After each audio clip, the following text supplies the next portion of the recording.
Okay, so let's begin with our chanting of mantra, then you get started. Namo Vishnu Padaya Krishna Padaya Bhutale Srimate Bhaktivedanta Swami Iti Namine Namo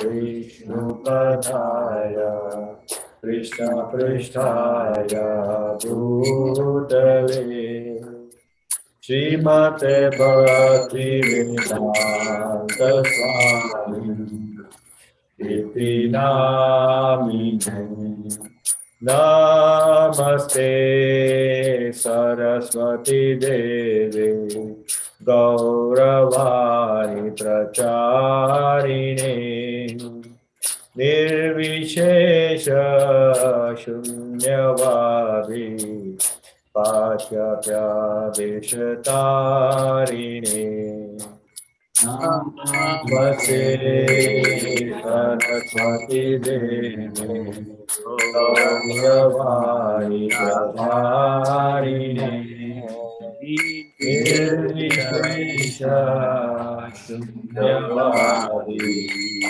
Pachapya Vishatarine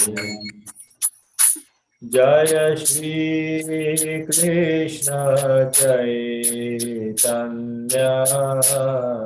Prabhu Nityananda Shri Advaita Gadadhar Shivasari Gaur Bhakta Vrinda Jaya Shri Krishna Chaitanya Prabhu Nityananda Shri Advaita Gadadhar Srivasari Gaur Bhakta Vrinda Bhaj Gaur Bhakta Vrinda Bhaj Gaur Bhakta Vrinda Hare Krishna Krishna Krishna Hare Hare Hare Rama Rama Rama Hare Hare Hare Krishna Krishna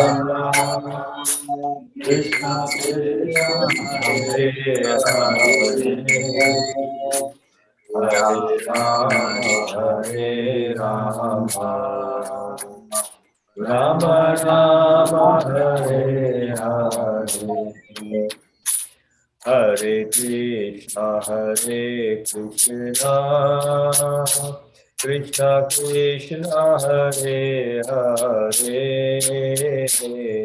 Hare Rama Rama Rama Hare Hare Hare Krishna Krishna Krishna Hare Hare Hare Rama Rama Rama Hare Hare Hare Krishna Krishna Krishna Krishna Hare Hare Rama Rama Hare Hare Hare Krishna Krishna Krishna Hare Hare Hare Rama Rama Rama Hare Hare Hare Krishna Krishna Krishna Hare Hare Hare Rama Rama Rama Hare Hare Hare Krishna, Krishna Krishna, Hare Hare, Hare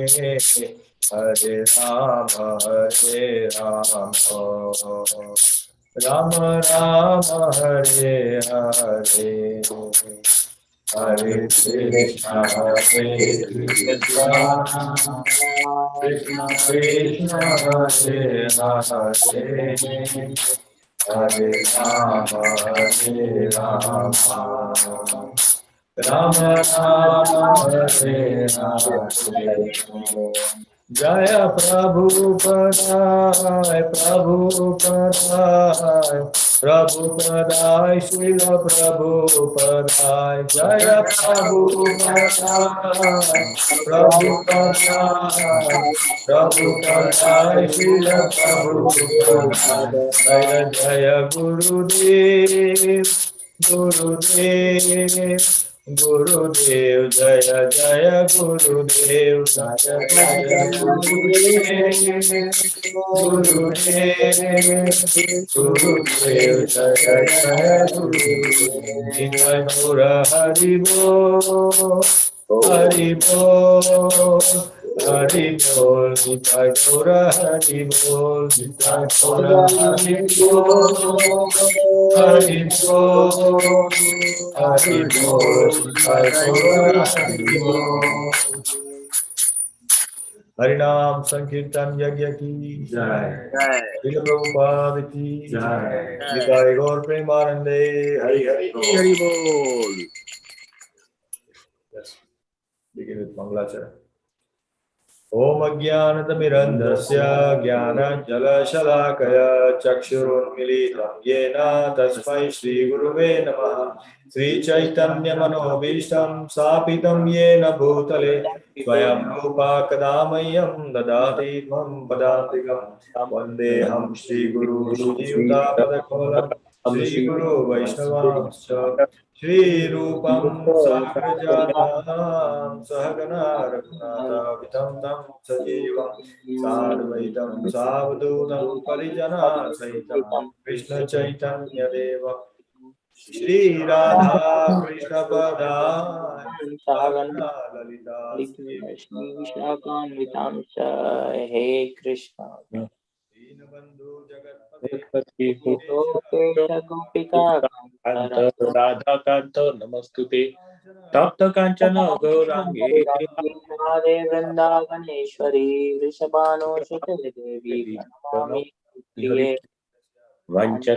Kalpatarubhyascha Kripa Sindhubhya Patitanam Pavanebhyo Vaishnavibho Namo Namaha Jai Hare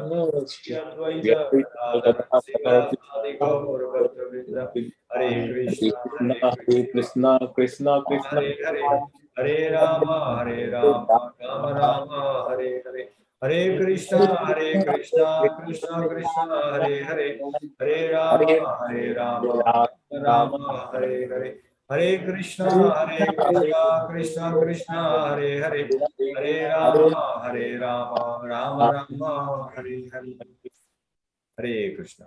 Hare Krishna.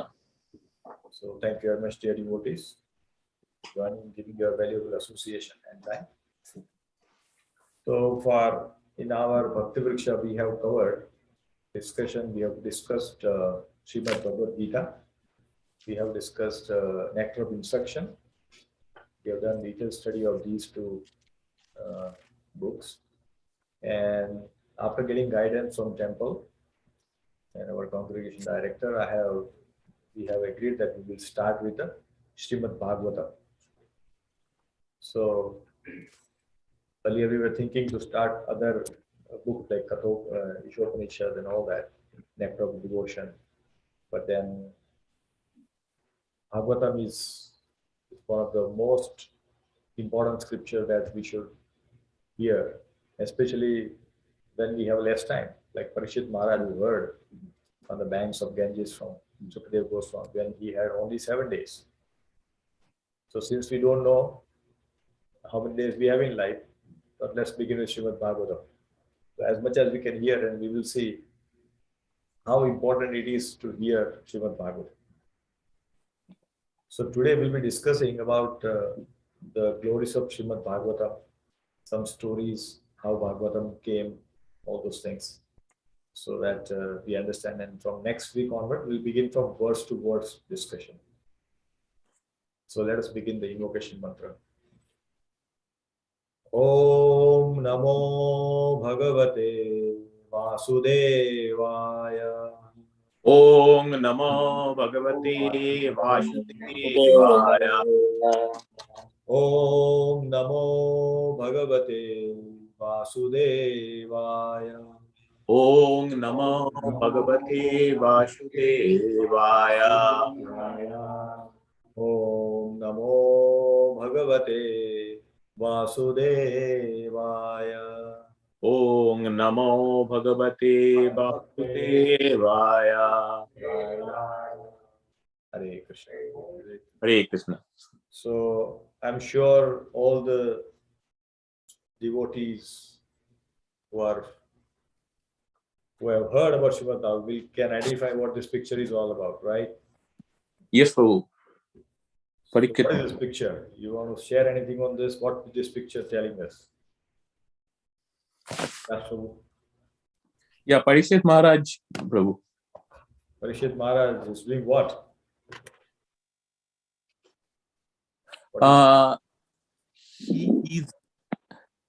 He's explaining the he's saying the Bhagavatam or his stories of the because he has been cast for that he's going to survive for another 7 days. Yes. So he's listening Bhagavatam, right? He's listening. He's a receiver of the Bhagavatam sloka. Receiver of Bhagavatam. Yes, very nice. Good. And who's speaking the Bhagavatam? Sukhdev Goswami. Sukhdev Goswami. Yes.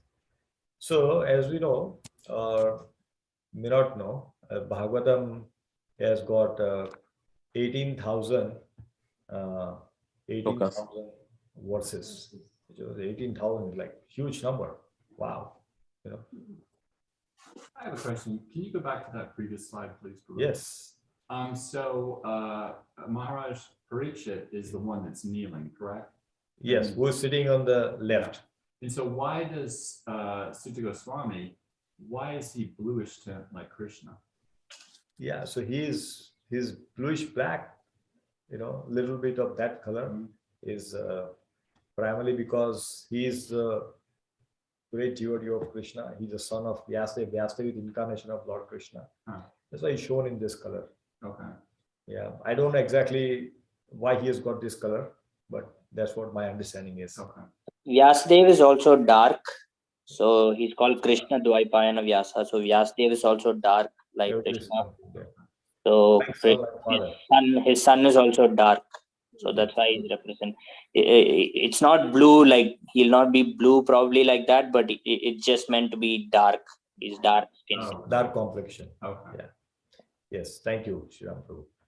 So it's a dark complexion. But good observation. And we see the small details are being asked. So that's very good. That is called, hearing with a lot of attention. And we will see hearing with a lot of attention has got so much advantage. Huge advantage. We'll see that. Okay. So as we know, Bhagavatam has got 18,000 slokas, which is divided in 12 cantos, right? About 335 chapters. So if you read one chapter, one sloka every day, it will take 18,000 days. So how many years? 50 years. Yeah. That's a lot of time. If you read every day one sloka, it will take 50 years, more than 50 years to complete Srimad Bhagavatam. But Parikshit Maharaj did not have so much time, it was 7 days. So it was like very fast. But that's what it is. And we know about Parikshit Maharaj. Parikshit Maharaj was saved by Lord Krishna in his mother's womb. And Urvashi came to know that Ashwasthama had sent Brahmastra to kill him. She ran to Lord Krishna, and Lord Krishna saved him by entering into her womb and protecting Parikshit Maharaj. Parikshit Maharaj, therefore, his name was given as Parikshit. That when he came out, he was searching for this person who was such a small in thumb size, trying to see who is that person. I don't know. So that's why he was doing, he was checking everybody. That's why his name is Parikshit. Parikshit means somebody who inquires, who checks things and all that. That's what his name is. Examination. Yes, very good. Examine. That's the right translation. He was examining everybody, and that's how his name got Parikshit. And we know that, when Parikshit Maharaj, when the Krishna left, obviously the Kali started coming in. And we'll see all the stories will come in the Bhagavatam. But I'm just quickly telling the background so we understand how Parikshit Maharaj and this Bhagavat Mahapuran manifested. So Parikshit Maharaj, when he saw Kali entering in the garb of king and cutting the legs of bull. So bull was a dharma, and his 3 legs were cut. 1 leg was left. And then Parikshit Maharaj chastised Kali and trying to kill him. Kali fell at his feet, and as a Kshatriya, somebody who takes shelter, Kshatriya will not kill. So he was saved. But he said, you cannot stay here. You have to go out of my kingdom. And then he requested, no, I need some place to stay. So Parikshit Maharaj said, you can stay in 4 places. Where illicit sex is happening, where animal slaughter is happening, where intoxication is happening, and where gambling is happening. So these 4 places you can stay. You can stay in these 4 places. Then Kali said, no, but I need one more place. So he was going one more place where there is a lot of attachment for gold. If you have too much attachment for gold, there also Kali stays. So greed, basically. So 5 places where the Kali stays. And then later on, when Parikshit Maharaj was ruling, once he was in the forest and he was thirsty, so he went to ashram, and the Muni was meditating, so he did not know the king has come. And when Parikshit Maharaj asked for water, he was meditating, so he had no idea. So he thought, oh, he's disrespecting me, he's a king. Now see, Parikshit Maharaj is such a great devotee, but for a moment he got that anger. In a moment he got an anger. And that's why he put the dead snake around the yogi. And then when his son came to know, he cursed Parikshit Maharaj that you will die in 7 days without knowing. Parikshit Maharaj had power to counteract the curse, but he did not. He accepted, thinking that he had made a mistake. When he reached his palace, he immediately realized that he has made a mistake. So he accepted the curse, thinking this is a will of the providence, and took it. And he immediately renounced, gave his kingdom to his son Janmejaya, and left in search of yogis. So where he goes. So when he was walking on the banks of Ganges, again it is mentioned in Bhagavatam, by the will of providence, the Sukadeva Goswami also came there. Many times it happens, right? We are looking for something, suddenly something appears. How is that? Because something else Krishna has arranged for us. We don't realize, but that's what happens. Now it's very hot and we are searching for a parking under a tree, and we suddenly see some car is leaving and we get, how does it happen? Something like that. It's a simple material thing, but sometimes people don't understand. So we should take that every action, everything which is happening in the world, it is because it's the will of God. So here we can see Parikshit Maharaj is kneeling down in front of Sukadeva Goswami, and all the sages are also assembled, including Narad Muni. We can see just behind Parikshit Maharaj there is Narad Muni. And then the story begins. Parikshit Maharaj starts listening, asks questions, and then Sukadeva Goswami answers, and that's how the Bhagavatam was spoken. So now question may come, who is Sukadeva Goswami? So who is Sukadeva Goswami? Anybody want to answer?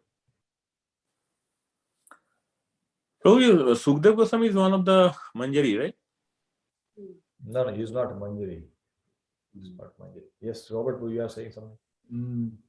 No, I was thinking, is his father famous? Is his father? His father is Vyasdev. Okay. His father is Vyasdev. Yeah, okay. Is that who he heard the Srimad Bhagavatam? Like, how did he get that knowledge? Yeah, he got it from his father. Okay. Vyasdev told him. And so Vyasadeva was there when Krishna was there, right? Yes. And so he saw that knowledge first, or saw the story play out first. Vyasdev got his knowledge from Narad Muni. Huh. Narad Muni got from Chatuskumar, and like that, and Brahmaji. This is how it had descended. So when initially Brahmaji spoke, he spoke only 4 shlokas. So that's what we have, Chatushloki Bhagavat. Okay. So he spoke Bhagavatam just 4 shlokas. If you understand those 4 shlokas, entire Bhagavatam is understood. Like, we have Chatushloki Bhagavad Gita also, 4 shlokas. So if you understand those, entire Bhagavad Gita is understood. Similarly, we have Chatushloki Bhagavatam. So if you hear those shloka, then that is fine. So Vyasadeva, Brahmaji spoke only those 4 shlokas. Narada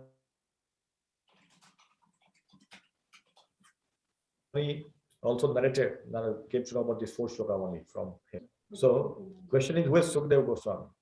So he's the son of Vyasadeva and Mother Virika. He's Vyasadeva and Mother. That is what we know. But who is he actually? Yes, Mataji. You're saying something. Radharani's parent. He is. So let's see what is it. Okay, sorry, I went back. Yes, so he is the parent of Srimati Radharani. Name was Suka. His name was Suka. Wait, I'm sorry. What was that again? He is Sukadeva Goswami. Yeah. Was actually a parent of Radharani. Oh, Yes. So he is a parent of Radharani. So we'll see how he became Sukadeva Goswami. We'll see all this, because that's interesting. These are the things which we only hear, but when we start understanding how Sukadeva Goswami came and all that, we will know that. Suk and Sai. Suk Yeah. is a Radharani's parent. Sai Suk is Suk is a Radharani's parent. So he's always listening Harikatha. He's always seeing Krishna, Radharani, everything happening in Leela. He's a eyewitness to all the activities happening in Vrindavan. Okay. So he's having a very blissful life. Yeah. So another question that we have: why did he stay in his mother's womb for 16 years? Everybody knows he's stayed in his mother's womb. Mother is Vitika. For 16 years, he did not come out. and his size also has not been grown, Prabhu. He was just like that. That is on the physical side. No, it was different. Yes, Sri Ram Krishna, I think you unmuted. You want to say something? No, I think he didn't want to come out to the material world. Yes, He refused absolutely. to come out. bondage. He did not want to come out of this because he said, when his father was telling, son, come out, your mother is having so much pain. Please come out. It's time. You're already grown. You cannot stay there so long. He said, no, if I come out, I'll be immediately attacked by Maya. I'll be immediately attacked by Maya, and therefore I don't want to come. Because the moment I come, my father will say, oh, my son, and I'll fall in love. My mother will say, oh, my dear son, and I will fall in that bondage. So I don't want to come out of it. I don't want to have this attachment. I have understood about all these things. I don't want to get entangled into this at all. Now, Vyasadeva is in dilemma what to do. So Vyasadeva prays to Krishna when Krishna was in Dwarika at that time. So he prays to Krishna and said, please help me. So Krishna tells Sukadeva Goswami, I will remove Maya. He said, Krishna is removing Maya. But how long? Just a second. No, not even second. He says, I will remove Maya for the time a seed can stay on the edge of a sword. So if you put it here, what happens? It actually immediately falls down, right? So he said, I can remove Maya only for that much time, not more. So Krishna removes the Maya for that fraction of time, and Sukadeva Goswami immediately comes out. But then after 16 years, and immediately he starts walking, in fact, running in the forest. He doesn't even see his father, mother, he just simply runs in the jungle. And his father is calling Vyasadeva, son, my son, my son. He's not even listening, he's just going inside. We'll talk about that story, which is again a different story altogether. Vyasadeva engages hunters and so many things, but we'll not go there because we need to understand what is this. So he stayed in mother's womb for 16 years so that Maya does not catch him. Now, how did Sukadeva Goswami came into the womb of his mother? That's also a question. Because Vyasadeva earlier had 3 sons, where he gave Dhritarashtra, Pandu, and Vidur. Those 3 sons were given by him. But here, how did he get? So he has a wife, name is Vitika. And when Vyasadeva was giving Harikatha, when I was speaking Harikatha, and Vitika was there as an audience. And this Suk the parrot was, so we have to hear about where the katha was being spoken. So first of all, once the Lord Shiva was narrating Harikatha, okay, so the Sukha parrot was always looking that where the Harikatha is being spoken, because after Krishna left, Radharani left, he was like, what to do? There's nobody speaking Harikatha. He was like in search of, he was surrounding the entire world and looking for who is speaking Harikatha. So once he found that Lord Shiva is speaking Harikatha to Mother Parvati in Kailas.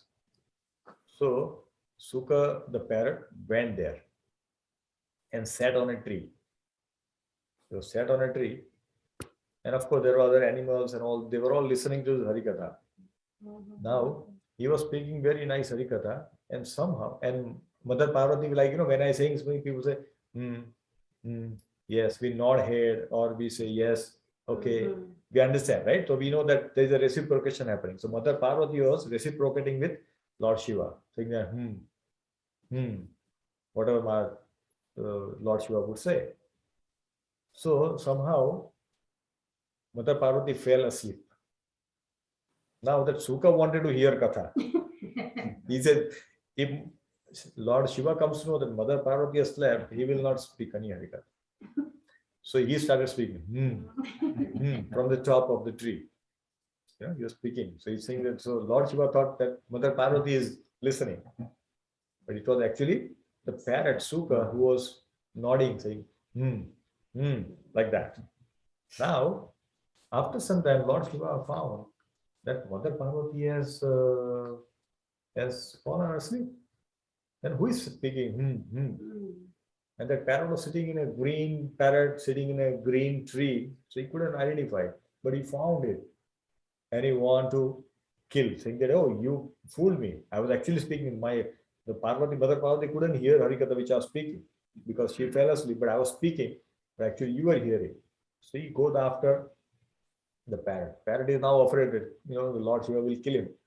So he starts flying, and when he was flying, he comes to the ashram of Vyasdev.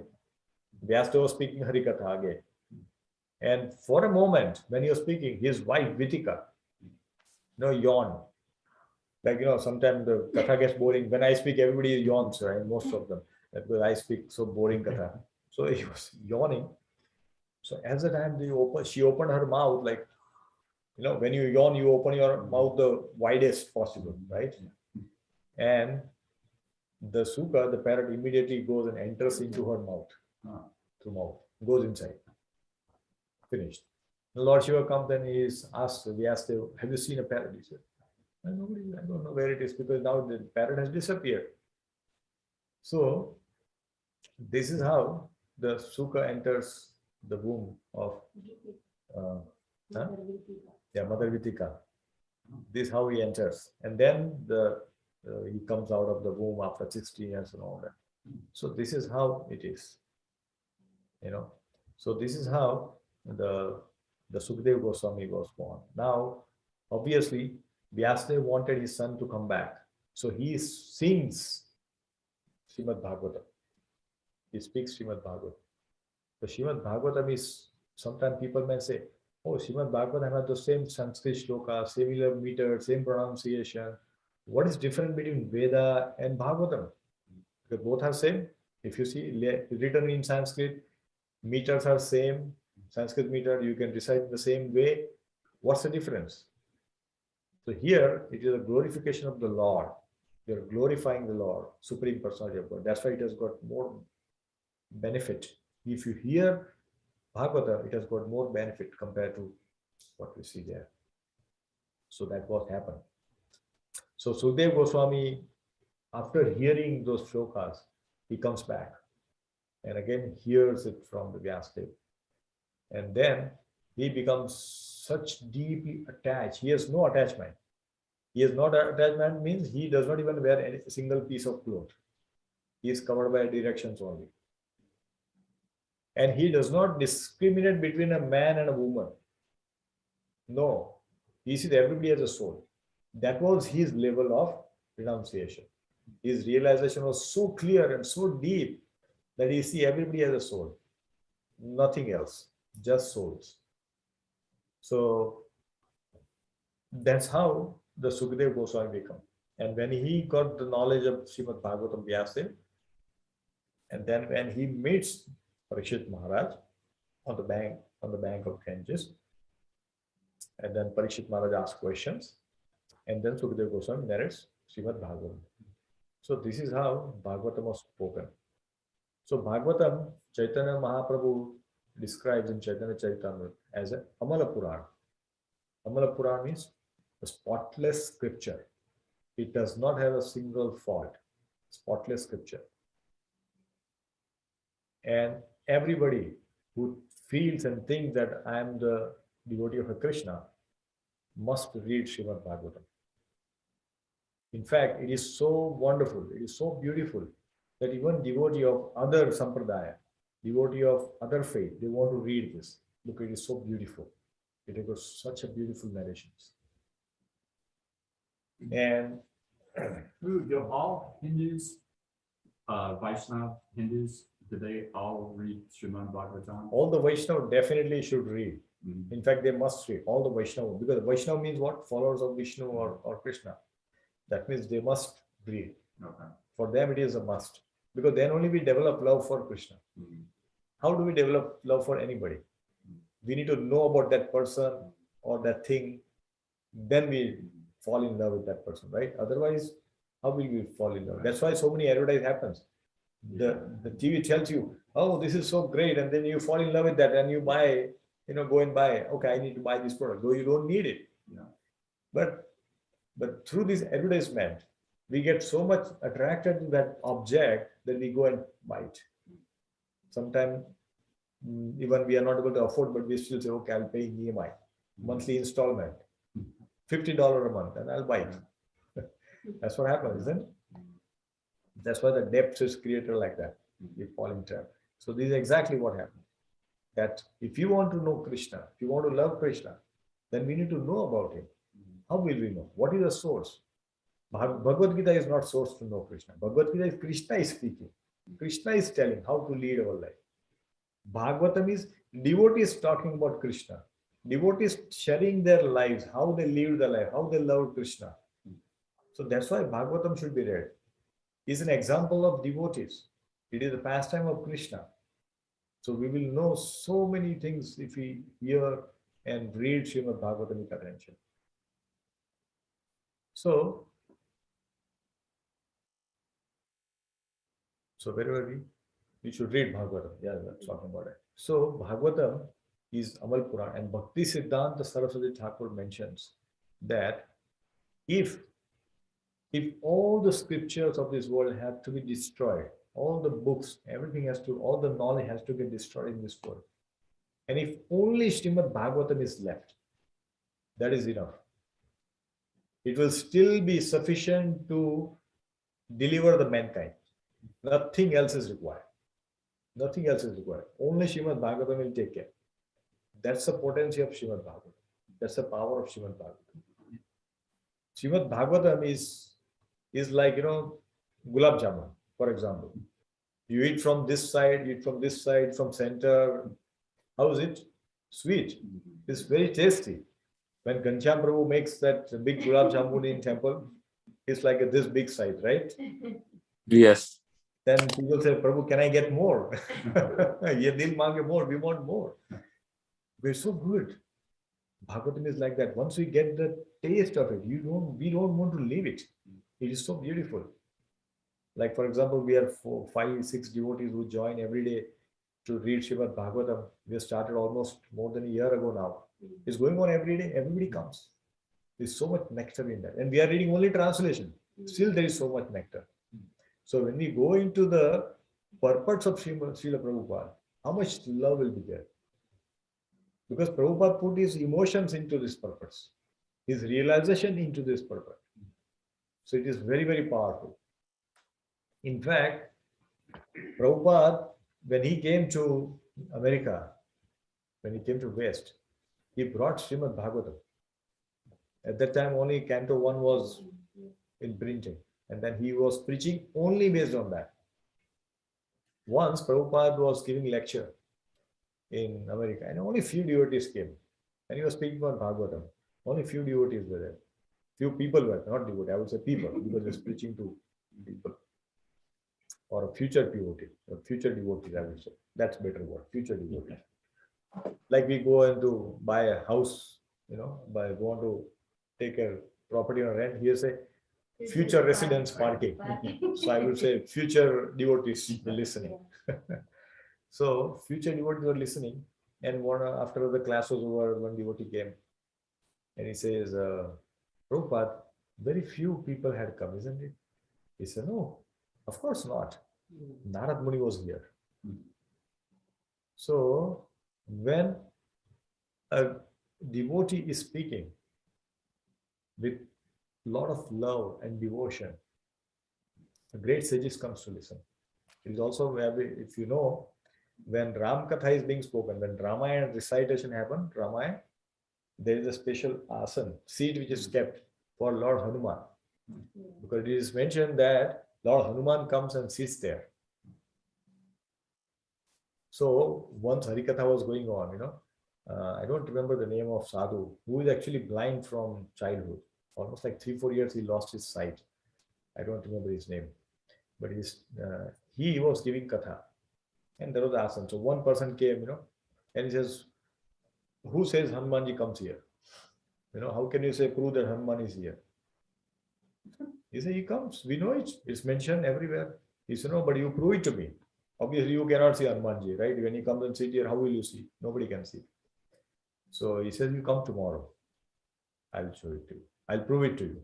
He said, okay, I'll come tomorrow. He comes back next day. This night, the devotee prays to Lord Ram and Lord Hanuman that, you all, every time you come here, but now we need to prove it. So please help us. Yes. And then he prays and then he goes to bed and then like that. Now, next day, when Harikatha, Ramayana part is going on, Ram Katha is being spoken, this person comes and this guru calls him and says, come here. Try to pull this asana. If you can pull it, can you please try to pull it? And he tries. There's nothing on that. He's trying. Nothing moves. The asana does not even move, even a millimeter. So he says, Hanumanji is sitting there. That's why you are not able to take it. That's the power. So, point is that when a true Harikatha, without any discrimination being spoken, without any ulterior motive is being spoken, the great sages do come.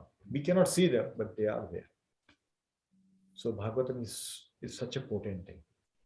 It's a great potency. We may not understand, but it has got huge potential. So Vyasadeva, after writing 17 Puranas, he wrote so many scriptures. Puranas, Upanishads, Shrutis, Smritis, Itihas, all these things he wrote, but he was not happy. He was not satisfied. Then he tells Narad Muni, when he was in distress, Narad Muni comes and said, okay, what's bothering you? He says, I wrote so much. I composed so many shastras, but I'm not feeling content. I'm not feeling happy. I'm not satisfied. Why is it so? And he's being told that because you have not glorified the Lord enough. You spoke about artha, kama artha, moksha, all those stuff, which is like kriya, karma kand, all the yoga systems and all that, but that's not sufficient. You have not glorified the Lord enough. Then he writes and then he feels satisfaction. Therefore, it is mentioned that we call this as a Granthraj Srimad Bhagavatam. Granthraj, the king of all the Shastra. Granthraj. Granth means all the scripture and Raj means king. So king of all the scripture is Srimad Bhagavatam. Therefore, listening to Srimad Bhagavatam is very, very important. So it is mentioned in other Puranas that once Bhakti Devi is when Krishna when Bhakti goes to Krishna and say, give me some service, he say, you will get service in Kali Yuga to deliver the devotees.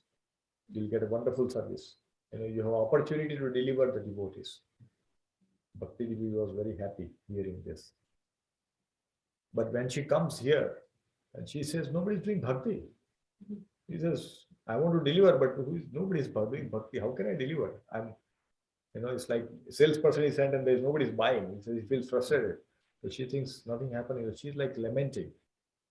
And, so she goes around all the places, in India, and she's old. He has got 2 sons, Gyan and Vairagya.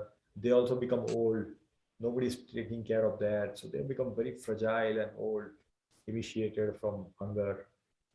So Bhakti Devi, slowly after doing all this, she reaches Vrindavan. As soon as she goes to Vrindavan, she becomes a beautiful lady.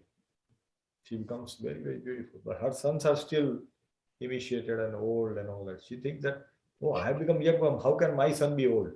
When mother is young, the son has to be younger. It is opposite. Son have become old. So Narad Muni comes there and he is asking Bhakti Devi, what happened? So this is a picture where you can see Bhakti Devi is very beautiful. His sons are Gyan and Vairagya sitting there. And Narad Muni is telling him. So Bhakti Devi actually she says that I will leave this place, I will go somewhere else. Somewhere else means outside of India. Because India was considered to be spiritual hub where everything is happening. So she tells Narad Muni that after traveling through so many places in India, she reached Vrindavan, and she said that I am now going to go to foreign countries. I'm not going to stay here. And this is a prediction of Bhakti, which happens. This comes in, Padma Purana. This is being mentioned. And there is a shloka which is saying that idam sthanam pratityajaha videsham gamyate maya. He's saying that leaving this place, I will go abroad. And that's why we see Prabhupada came here to give bhakti. He was trying to preach so many things in India, but he could not make devotees. But when he came here, made devotees, then people started accepting. So Narad Muni says, don't worry. When glories of Bhagavatam will be spoken, people will do bhakti. That's how he consoles. Now there's a lot of stories there. We'll not go there, but this is how is there. Because if you see in Bhagavatam only, there is a shloka which comes in 2nd canto. It says, Vasudeve Bhagavati Bhakti Yoga Prayojitah Janayatyashu Vairagyam Gnanam Cha Yat Ahaitukam. So he says that wherever, what he is saying, wherever the glories, devotional service to the Krishna is done, what happens? Immediately, one can acquire the causeless knowledge and detachment from the world. Like yesterday, day before yesterday, we were reading, right? Philosophy, where we talked about saying that if we hear Harikatha, what happens? Immediately detachment will happen. Right. Radharani is telling to Uddhav when he came to give the message of Krishna from Mathura. And Radharani Gopi is telling that if somebody hears about Krishna, immediately they will be detached. But how this hearing should be? Rapt attention, fully absorbed. Then we can be like that. That's what it says. So now let's quickly talk about a few things about Bhagavatam. So what is Bhagavatam? Bhagavatam cantos is non-different from Lord Krishna. All various cantos are considered to be different limbs of Lord Krishna's body, right? And this is mentioned in Padma Purana again. So, Robert, can you read this translation of the shlokas then? Yes, Prabhu. Yeah. The 1st and 2nd cantos of the Bhagavatam are Sri Krishna's lotus feet. The 3rd and 4th cantos are his thighs. The 5th canto is his navel. The sixth canto is his chest. The seventh and eighth cantos are his arms. The ninth canto is his throat. The 10th canto is his beautiful lotus face. The 11th canto is his forehead. The 12th canto is his head. I bow down to that Lord, the ocean of mercy, whose color is like that of a tamala tree, and who appears in this world for the welfare of all. I worship him as the bridge for crossing the unfathomable ocean of material existence. The Bhagavatam has appeared as his very self. Madhya Puran. Hare Krishna. Hare Krishna. So this is what it is. Bhagavatam is non-different from Lord Krishna. So we should treat it as a deity. It's a, like we take darshan of deities. If you take darshan of Bhagavatam and gradually read it, canto by canto, chapter by chapter, shloka by shloka, from first canto to last, lot of sukriti will come, lot of purification will happen, because Prabhupada used to emphasize to all his devotees, he used to emphasize what? The only qualification one needs to study this great book called Srimad Bhagavatam, which is also known as transcendental knowledge, because this knowledge you will not find anywhere else, right? Is to proceed step by step cautiously and not to jump here and there. Sometimes people say, okay, let's go canto 10 because that is what Krishna Lila. This is creation, incarnation. I'm not interested. I want to hear about Krishna. Let me go there. No. Prabhupada says, go step by step. That way we can understand who Krishna is. Then we see his pastime, we develop attachment. Then we can understand his Leela. Otherwise, we will not understand. But sometimes people jump that way. So we should not go haphazard. We should go step by step. Okay, so these are the various cantos and there is part. And it talks about specifically, Srimad Bhagavatam talks about 10 topics. 10 topics of Srimad Bhagavatam. What are those topics? He says, Atra sargo visargascha sthanam poshanam Uttaya. manvantareshanu katha nirodho mukti ashraya. So there are 10 topics which are discussed in this. Sarga, Visarga, Sthanam, Poshanam, Uti, Manvantar, Ishnu Katha, Ishanu Katha, Nirodha, Mukti, Ashraya. So these are the 10 topics which are there in this particular, Srimad Bhagavatam.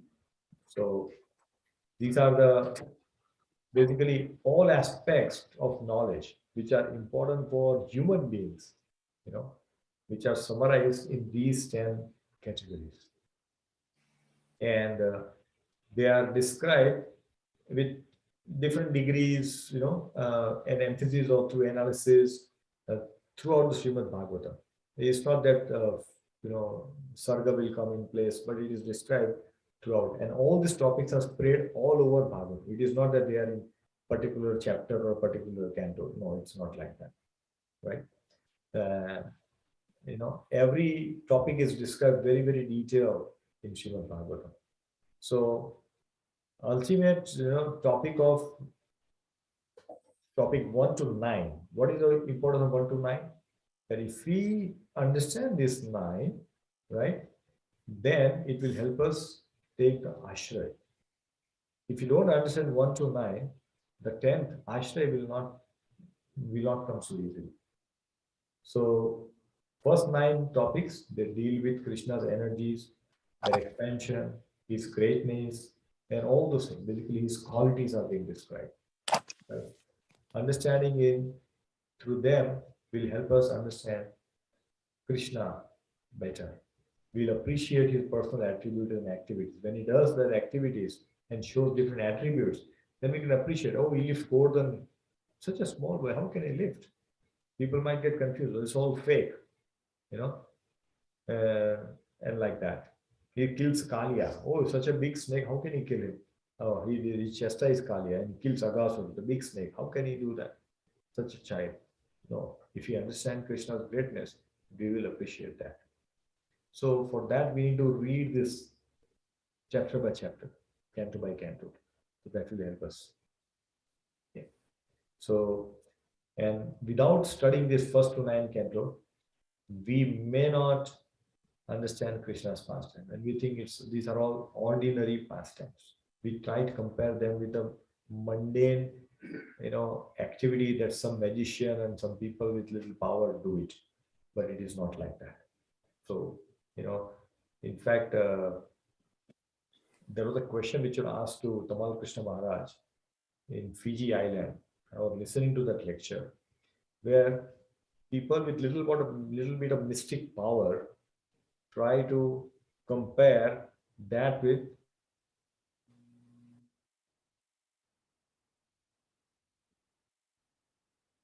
the Lord, Supreme Personality of God, like who had some mystic power, and he could just wave his hand in the air and can get some gold and give it to you. That was his power. So Tamal Krishna Maharaj said, yeah, he may be able to give a little bit of gold, but can he create gold like a Meru mountain? If he has a power, he should be able to do it. But that doesn't happen, right? So there are like 8 types of siddhis which somebody can achieve by a lot of practice and all. It's absolutely possible. But nothing, we cannot compare that ordinary work of today's people thinking them or comparing them with Krishna. So that is not the right thing to do.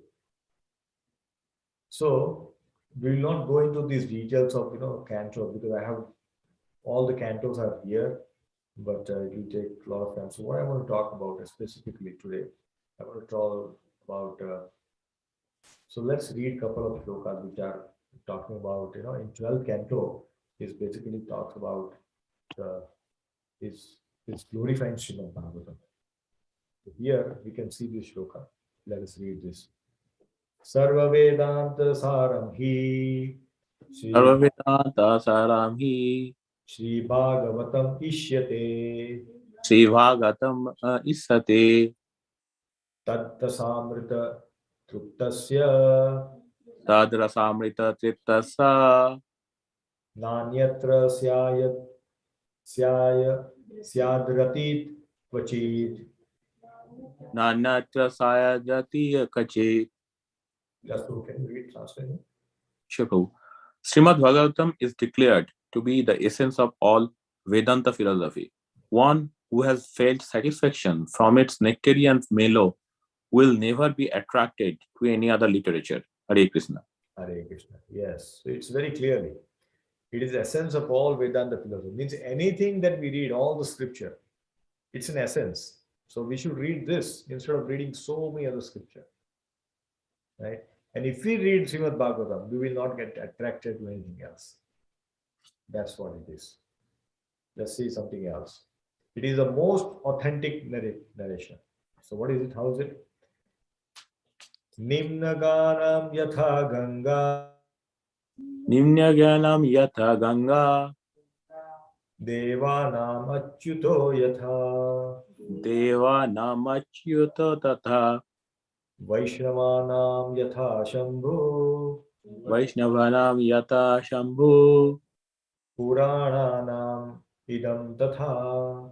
Purananam idam tatha. Ganga is the greatest of all rivers. Lord Achyut, the supreme among deities,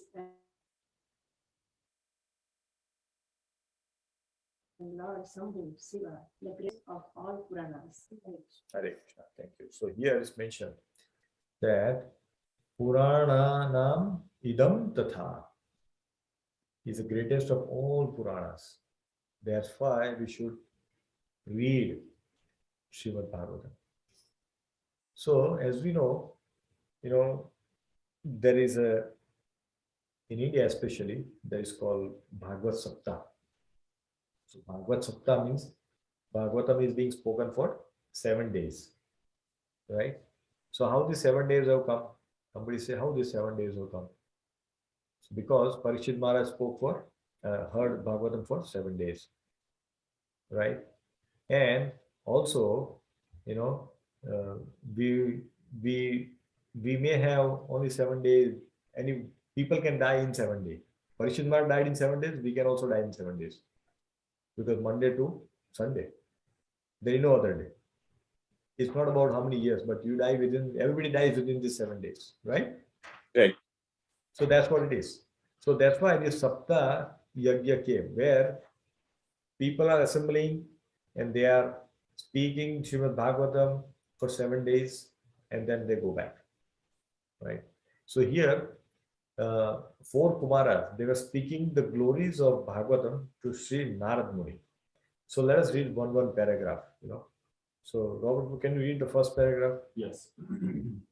Those who are outside the Varnashrama system, devoid of truth and troubled by material desires, who always criticize their parents, who are envious, hypocritical, and bent on giving misery to others, will be purified by the Saptaha Yajna. So he's saying, see, what kind of people will get purified? By having 7 days or by hearing 7 days of Srimad Bhagavatam, what happens?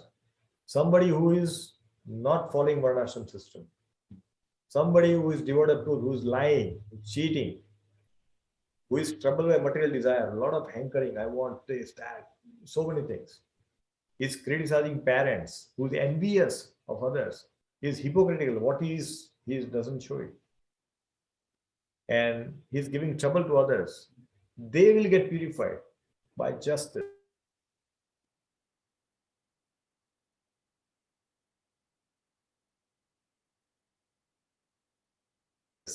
Look at the power of this. This is what for the next. Okay, small. Okay, so I'll read the second one.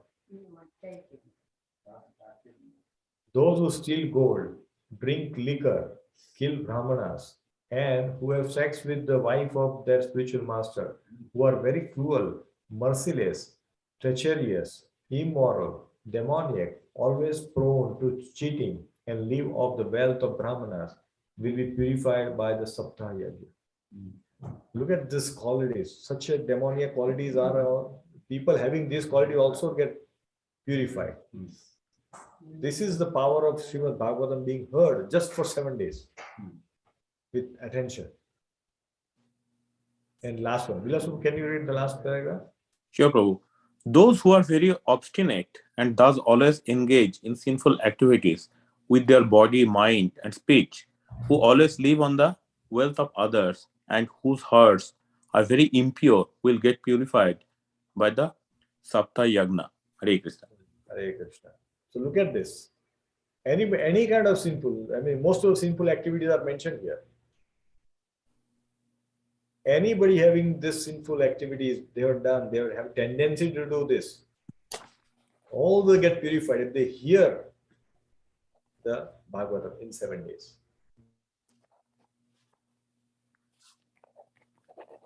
Here one beautiful story of, and that will tell us the power of hearing Srimad Bhagavatam. You ready to hear Katha? Yes, Prabhu.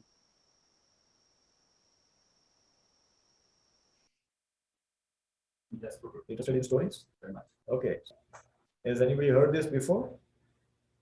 Gokarna and Bandhukadi? No. No? Okay. No. No problem. So let's hear this. So, who is Gokarna and Dandukari? So we need to understand that, right? So, once there was a beautiful, village near a river called Tungabhadra. And the village lived, and obviously the city was very, very religious, very truthful people lived there. And they were all following the right Varnashram system. Now there lived a Brahman named Atmadev. So Atmadev was living, and then he was expert in studying Vedas, scripture, performing karma kind activities. He was expert. And he was maintaining himself with all this that he was getting. And he was brilliant like sun because, he has so much knowledge, which he will share. And though he was rich because he got a lot of dakshina and he got a lot of money, he was still begging because he did not want to enjoy what he gets. So he was not like he was not sense gratifying, though with his income that he has. So he was begging, and he had married to a wife, beautiful wife. whose name was Dhundhuli. Dhundhuli. So she also came from a good family, but she was very obstinate. By nature she was very cruel. Right? She was great in all the household activities, but she was very talkative. She will talk a lot. She will like to gossip, and she took great pleasure in all those things. So, as we heard in earlier, nectar of instruction, first thing we should do is watch over it. No gossiping. She's doing that only. So, what happened because of that? See, this is all. When we connect different scriptures like this, we understand. Oh, this action is wrong because this scripture says like immediately the alarm bell will go in our mind. So, although she was like expert in all things, she was miser. I mean, she will not give any money in charity to somebody, and she was quarrelsome. She will fight with people because when you gossip, quarrel is going to happen. There's a disagreement and you start fighting, right? So that's what happening. And of course, this Brahman loved his wife, so they lived lovingly. They had enough wealth, and they had good things to take care, furniture, all those stuff were there. Though they were having a lot of opulences, they were not happy. So why they were not happy? Can anybody guess? They're married, they've got everything, but they were not happy.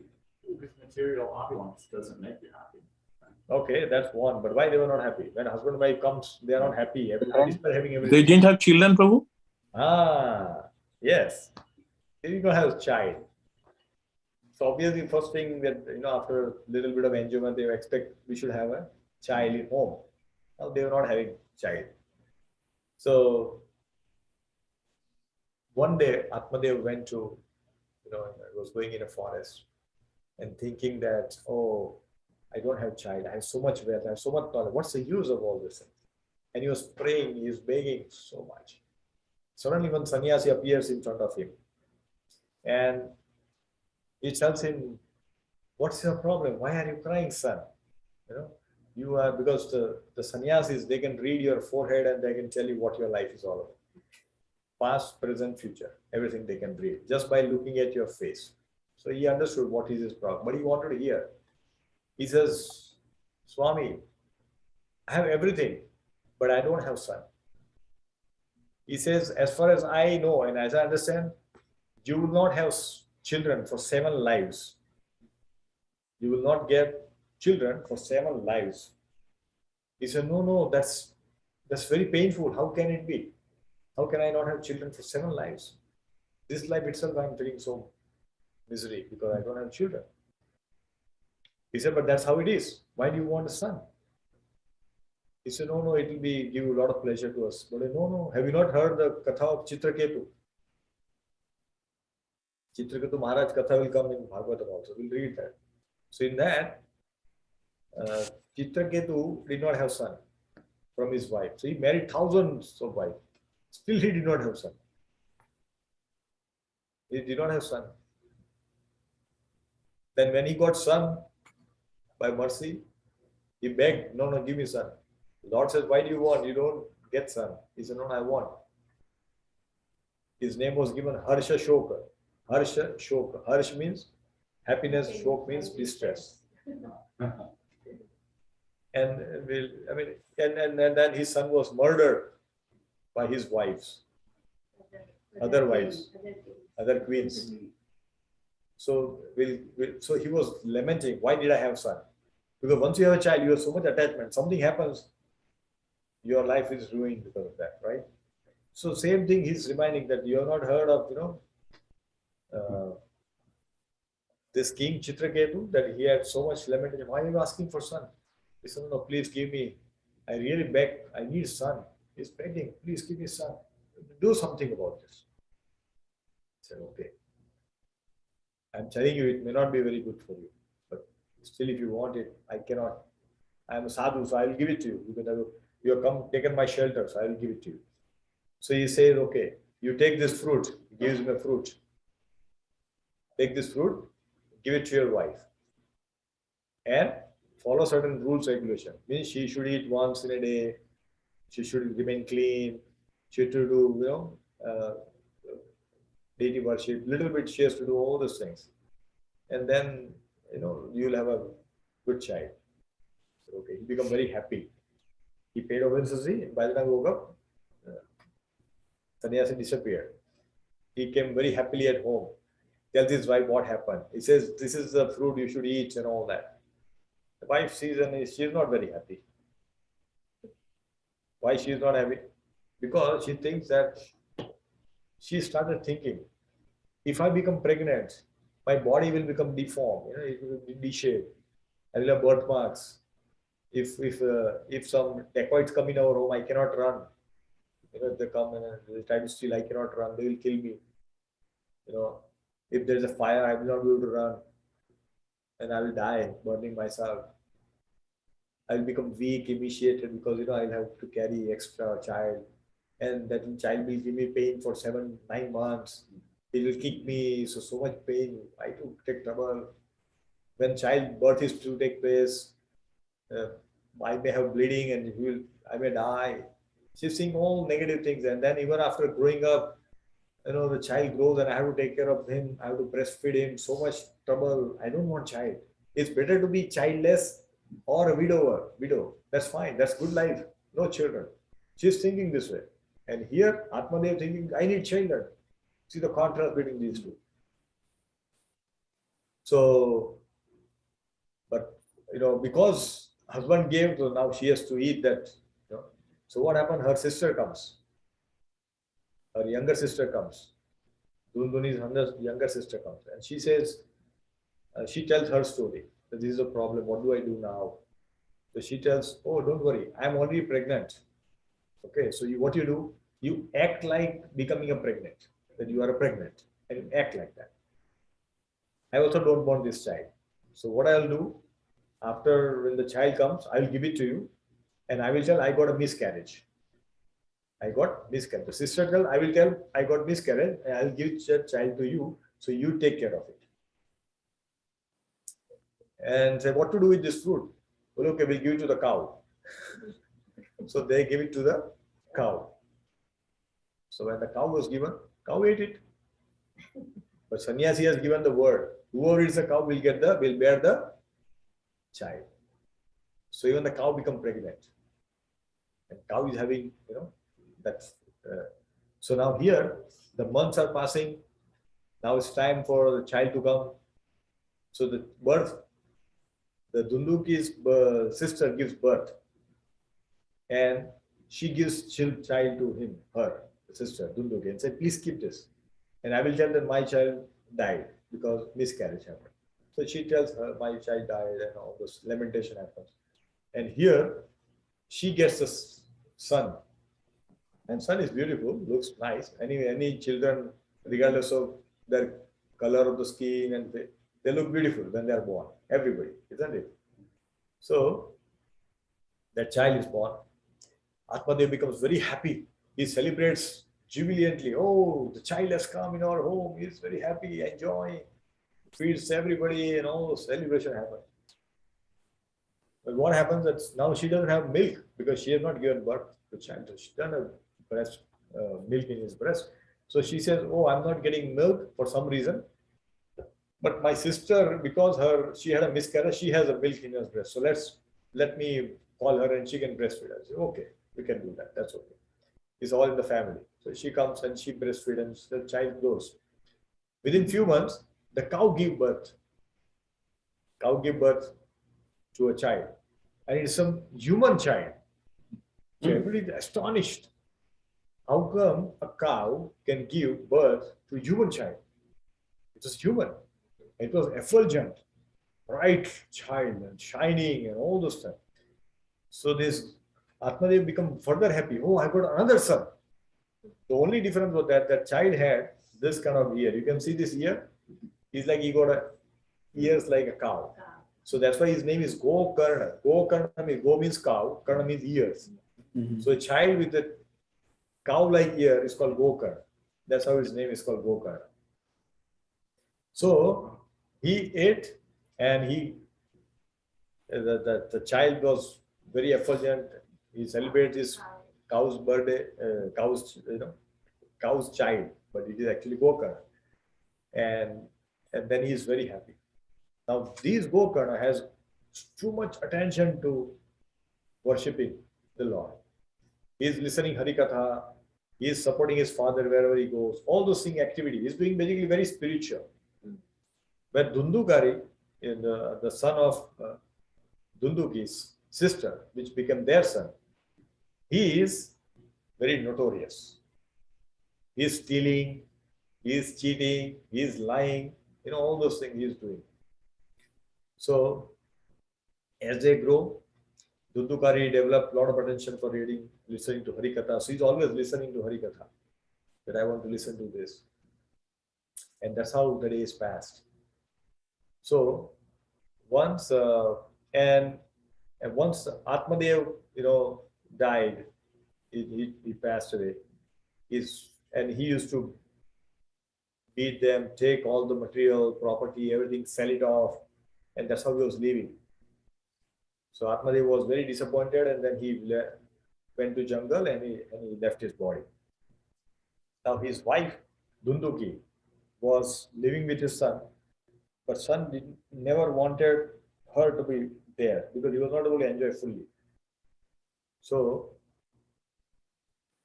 he is torturing his mother so much, torturing his mother. He is stealing, whatever is there in the home, he is selling and then making money, spending money on prostitute, everything is good. So he got all the bad habits. So now, after mother thinks this is not good, she also commits suicide. She jumps into well and then she dies. So now he's alone. So now he's living his own life. So he gets 5 prostitutes in his home. And he's spending time with them, enjoying.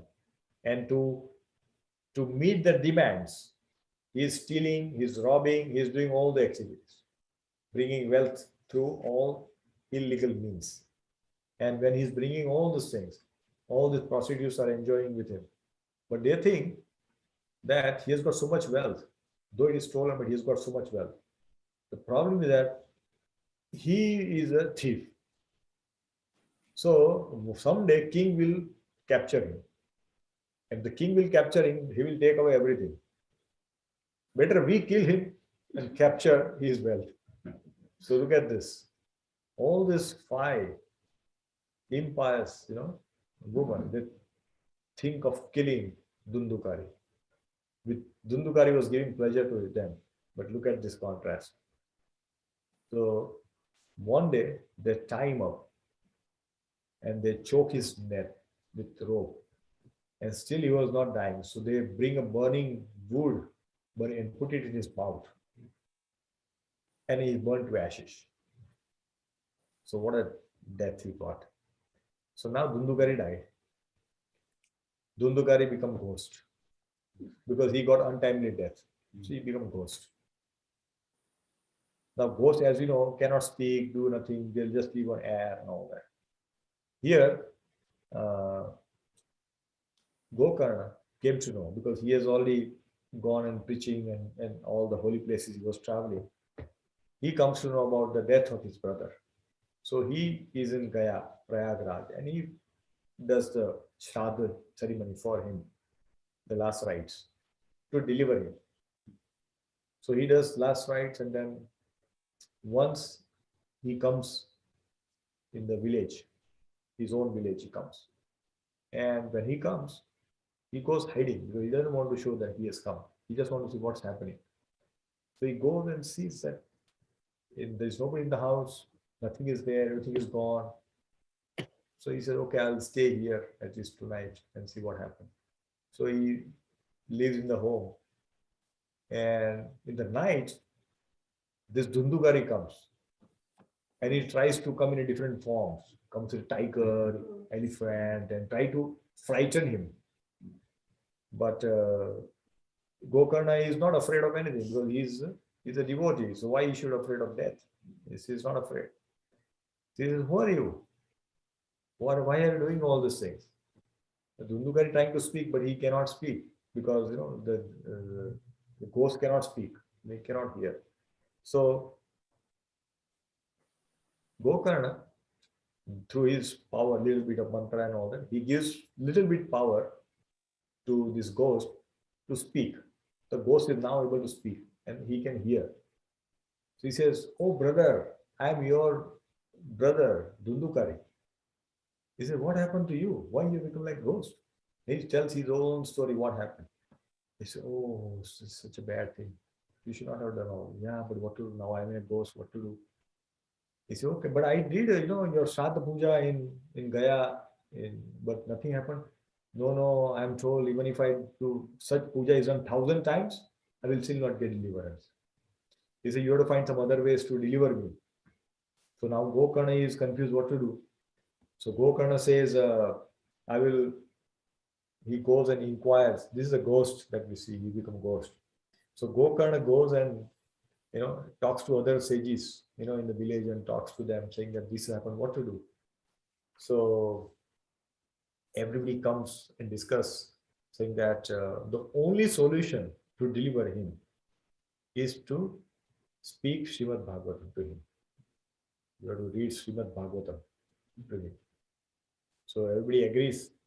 And now Gokarna, he says, okay, he tells his brother, we are going to speak Srimad Bhagavatam, you come. So Dundugari ghost comes and stays in a bamboo, hollow bamboo. He stays in that.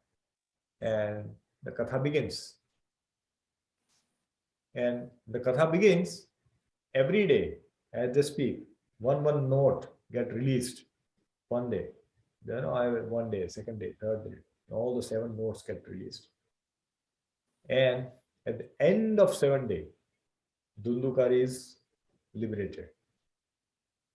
So he is liberated in such a way that when the Vishnu Duta comes to take him to Vaikuntha. Now look at the ghost going to Vaikuntha. Can anybody imagine? But this ghost of Dundukari is going to Vaikuntha just by hearing Srimad Bhagavatam.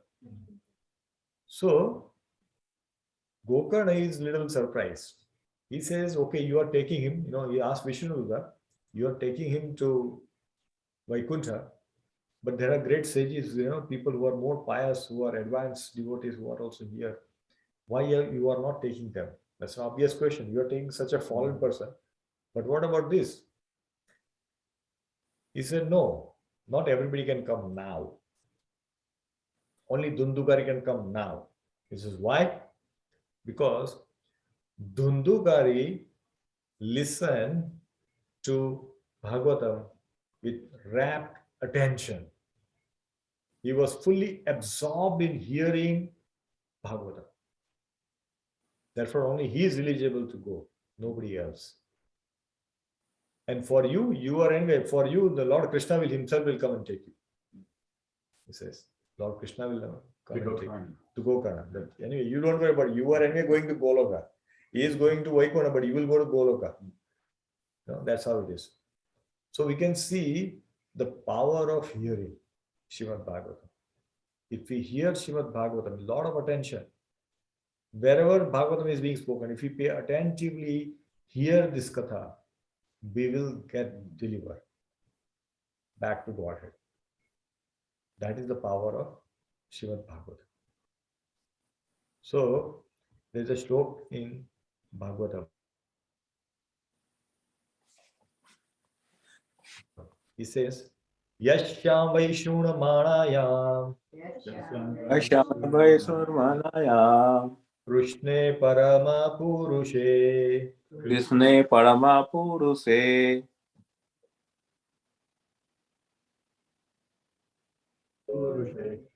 Bhaktir Shoka Moha Bhayapaha. Shoka Maya Bhaya Paya. Prabhu, you can read Sansaji. Simply by giving oral reception to this Vedic literature, the feeling for loving devotional service to Lord Krishna, the Supreme Personality of Godhead, sprouts up at once to extinguish the fire of lamentation, illusion, and fearfulness. Hare Krishna. Hare Krishna. So this is the power of just listening to Srimad Bhagavatam. not even studying Srimad Bhagavatam. If you study, then how much potential it has got. But we need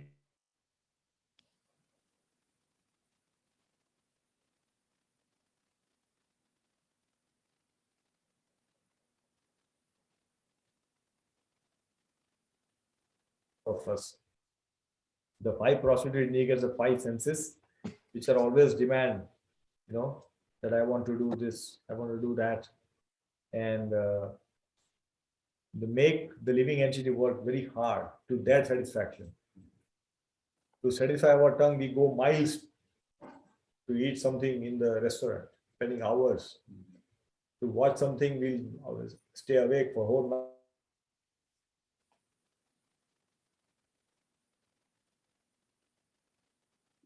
Sacrificing surrender to senses, what happens? We start doing all these things. That's what it is. And when somebody is attached to sense gratification, they lose all the moralities. Somebody is want to enjoy, it doesn't have money, what they will? They will steal. They will steal, they will murder somebody to get that money. Little bit, that's what is happening. And demoniac people, they don't know or die so easily. Sometimes people ask, oh, devotees are dying so fast, but these people who are sinful, they are not dying. But they don't die. They actually suffer. In the same life, they are suffering so much. If you think demonic people are enjoying, actually they are not. They keep doing this demonic activity more and more, and they keep suffering again and again in this. So they're having so much suffering, not just here, but even in Yamlok, they have to go through hell and so much suffering is there. And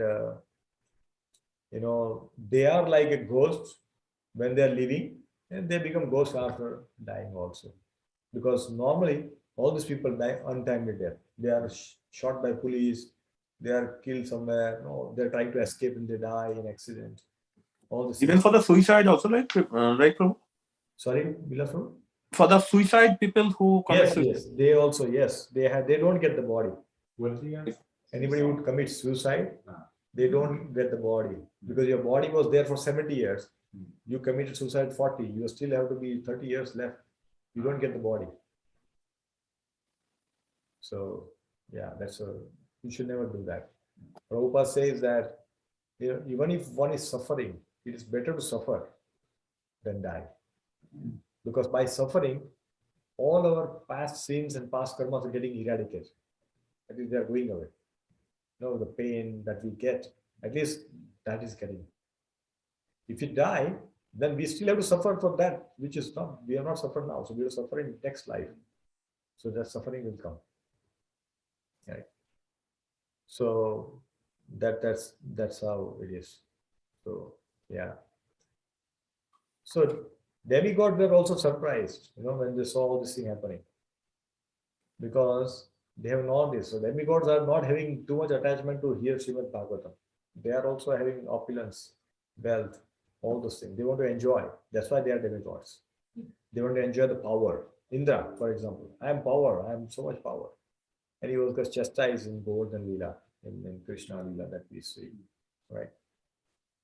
The bamboo with the 7 notes that represent the material body, which has got 5 material elements and mind and false ego, the 7 elements, right? And which is binding the living entity. Basically, it has got it can be represented in the material body as well.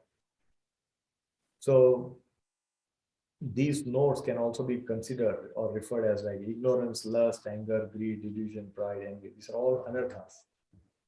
So slowly as we keep hearing Bhagavatam, these notes get released. So what is happening? Anartha nivrutti. We know the stages of anartha nivrutti, right? We have got Shraddha, Sadhu Sangha, Bhajan Kriya, Anartha nivrutti. So when the Anartha nivrutti happens, Nishta, Ruchi, Asakti, Bhava, Prem happens. So unless the Anartha nivrutti has happened, we cannot go forward. It's a toll gate. We have to cross that. We have to remove that Anartha. Then we get Nishta, we get Ruchi, all that thing. Otherwise, it's not easy to come by. Even if you try to go there, you'll have to come back because your Anartha is pulling you back, pulling us back. So it will pull us back into this. So this is the power of hearing and studying Srimad Bhagavatam. So therefore, it is important that we study Srimad Bhagavatam with a lot of devotion, a lot of attention, and it will bring a lot of potential. It will help us, become spiritually advanced. We will feel when we read it, when we study it well, we will see that how it is helping us. So that's why it was discussed and decided that we'll go with the studying stream of Bhagavatam. So that's how it is. So we'll pause here. From next week, we'll begin from first canto, chapter 1, shloka number 1, and we'll study shlok by shlok. So I don't know how long it's going to take, because in one class we may not be able to cover entire chapter, but we'll cover few shlokas. So that's how we will study. If you are coming, either you can bring your own copy of Srimad Bhagavatam, or of course Vedabij is there that can be referred. We can see that, because there won't be any slides as such, for this. We'll be going through the purports and discussing and understanding. And because in Prabhupada, purports are so beautifully written, so beautifully. Prabhupada himself says, this is my emotion and realization which I'm putting into this purport. So please read. So we'll explain, so we'll read and we'll explain what is being told there. Okay. So we'll stop here. Thank you very much. Granthra Srimad Bhagavatam ki jai. Jai. Vanta kalpatarubhyasya Kripa Sindhu eva cha Patitanang Prabhanebhyo Vaishnavebhyo Namo Namaha. Nand Parameshwarinda ki jai. Jai. Srila Prabhupada ki jai. Granthra Srimad Bhagavatam ki jai. Jai. We'll stop here. See if anybody has any question, correction, any realization, and we would like to share. Prabhuji, this is a very good introduction of Bhagavatam, so it's very informative. Yes, now with this, the curiosity and the interest which has now grown, we should now study this more intensely. Yes, Prabhuji. So I hope that we'll study this, everybody will study together. See, I'm not a scholar. I'm also a student like all of you. I will also study along with you only. So I will also be learning from, some of you might ask questions, some of you may have studied a little advanced, and you may have something to share. So it will be a discussion, and not like I'm teaching Srimad Bhagavatam. I'll be repeating the words of Srila Prabhupada and our Guruji, piling things together and sharing with all of you for our own purification. So thank you so much. Yes, Bilal, please, Robert, you're saying something. Yeah, so it seemed, so earlier when you were talking about the story with Bhakti Devi, right? Yeah. And how she had to leave India way back then. Yeah.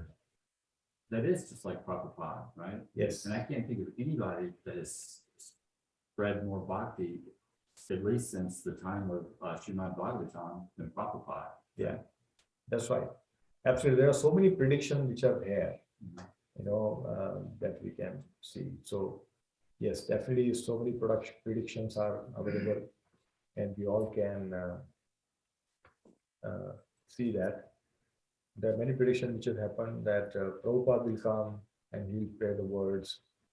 The prediction that Chaitanya Mahaprabhu will come. So it's almost like that. He could possibly be an incarnation, right? Of Bhakti Devi. Not incarnation, but he's an instrument, like that. So, like for example, Ramanujacharya, he had predicted that when we do a pure devotion to Sri Hari, which is devoid of karma and gnana. No karma mishit bhakti, no gnana mishit bhakti, only devotion. It will grow and grow like a banyan tree, covering the whole world, teaching everyone who takes shelter. So everybody who takes shelter will come under this. That is a Ramanujacharya's prediction thousands of years ago. So like that, there are so many predictions that have been done, which also predict. I have the list of predictions which we have to refer to. That when Prabhu will come, where he will go, when Chaitanya Mahaprabhu will come, all these predictions are there. In fact, whatever we read, like, we are reading about how the Kali Yuga will be, how the Kali Yuga people will be. Now, this was written 5,000 years ago. Yeah. But when you read it, you think, oh, this is happening now. You see now, isn't it? Yeah. So these predictions are true. These things are happening. So whatever is there in the scripture, we have to believe it and say, if it is being said that if somebody studies Srimad Bhagavatam, he will go back to Godhead. That means it is true. If a ghost can be delivered, was paying so attention and listening, we all can go back. But we have to have that attention, because we saw that not everybody from that assembly went to Vaikuntha. Only ghosts went. Everybody else was there. Why? Because the ghost was paying so much attention. He was paying attention because Gokarna told Dundukari in a ghost form that you have to pay attention, then you'll go. Otherwise, you'll have problem. You will not get deliverance without that. So that's what happened. So like that, there are so many different predictions are there. We all can do that. But yeah, in fact, what is that? Vishnu Chitta Swami, or in the south, there is Vishnu Chitta Swami. He has predicted that there'll be a race or kind of a cult which will come. They will move around the earth with raised hands and vertical tilak. So raised hand is Hare Krishna. Yeah. Vertical tilak is like what we are putting right? And on their foreheads, and they will chant the name of Hari, and which will destroy the influence of Kali. This will destroy influence of Kali. So this is happening. We are seeing wherever there is a chanting happening, we don't see the symptom of Kali. What are the symptoms of Kali? Meat eating, intoxication, gambling, these things don't come there. This is where the Kali lives. So symptoms of Kali are gone when the Harinam is taken. We may have those attachments earlier. Like many people who are becoming devotees or taking to Krishna consciousness, but before taking to that, they were eating meat, they were drinking liquor, but after coming, they have stopped. So even they are getting purified. So this is prediction which has happened, so many hundreds of thousands of years ago. So how is that happening? This is what we need to understand. Bhakti Devi is saying, I will not stay, I will go to foreign countries. And that happened. Prabhupada came here, he spread the glories. So these predictions are there in our Shastras. This prediction given by our great Acharyas. So when we trust, when we believe in that, absolutely, there's no question. All these things are bound to happen. So we just have to stick to what Prabhupada said. And just follow the words of Srila Prabhupada.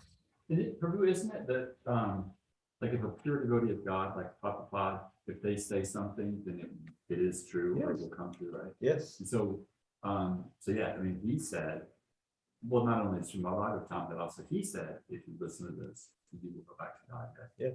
So therefore, it's 100% true. Right? It's true. Yes, it's true. But again, see what is happening at the Prabhupada did say that you hold on my dhoti and you'll go back to God. Mm-hmm. People say, oh, we'll do all the activities and then we'll go back to God. No, it's not like that. We have to follow his instructions. Mm-hmm. Then you are allowed to hold his dhoti. One cannot hold dhoti just like that, isn't it? Yeah. So that's what it is, how it is. So yeah, we can definitely, whatever Prabhupada says, see, whatever a devotee says, Krishna will fulfill that. Whatever devotee says, Krishna will fulfill. Because Krishna is obliged to his devotees. That's why Krishna doesn't give devotion. He gives everything. You can get material opulences. Yes, I will give it. Bhakti? No, not to everybody. Bhakti is reserved for only pure-minded, pure-hearted souls. Not for everybody. It's not for everybody.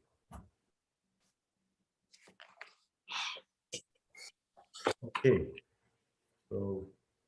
So thank you very much, Vilas Prabhu. Thank you very much, Sri Ram Krishna Prabhu. Thank you very much for joining online. Thank you for your time. Thank you, Prabhu. Thank you. Thank you, Prabhu. Hare Krishna. Hare Krishna. Hare Krishna. We have a few more hours before we break our fast, so please have little enthusiasm. Yes. Thank Going you. to bed now. Great. You will do it, Prabhu, don't worry. Yes, yes. Hare Krishna. Hare Krishna. Almost Hare- there. Yeah, Hare all good. So are they doing